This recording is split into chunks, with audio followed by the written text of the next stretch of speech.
బుక్కడంతా వచ్చినావా అంటుడు కానీ కాకపోతే టైం కాకలు అవుతుంది. ఆకలి అవుతుంది. అంటుడు కన్నా కానీ కాకపోతే లేచి సందే అత్తావు పువ్వు అంట. గోలేసుకున్నానే కొంత వేసుకరాయే ఒక బుక్కడంతా. పానం గావరు అవుతున్నది. పానంలో మన్నువాడ ఇక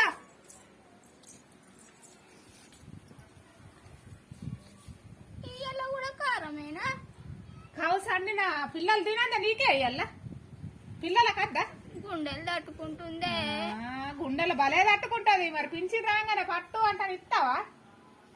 కూరయ్యే అది తిననే తింటే పొద్దుకి పులుసు ఉంటే పోతా. ఇప్పటికైతే కారంతోనే తిను. కొంత పోయే కూర పులుసు తెస్తావు కొంత. గుండెలకెళ్ళి దాటది మెడకది. అయితారన్నాడు అంటల కోతారటగానే. పోతారు వాళ్ళు చెప్పారు ఇంత జల్ది.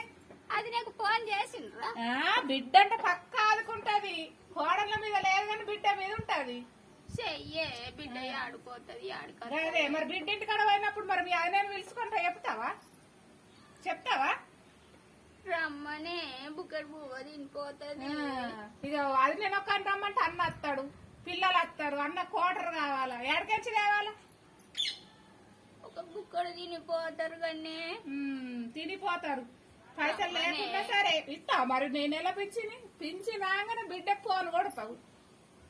అయ్యో దేవుడా, బుక్కకొక తిట్టు. ఏం తిట్టు?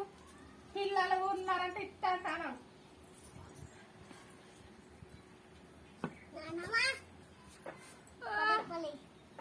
లేవే 10 రూపాయలు చూడు నీకెందుకు ఇస్తారు? ఇప్పుడు బిడ్డ పిల్లలు రాని దిద్దిద్దా అంటే సంచిల కంచి తీసి ఇస్తారు. దుకాణంలో కురుకుతారు. నీకెందుకు ఇస్తారే?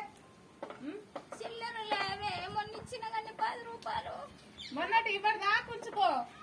మొన్న ఇచ్చిన 10 రూపాయలు ఇచ్చిందే తిట్టక గంటంగానన్నాను.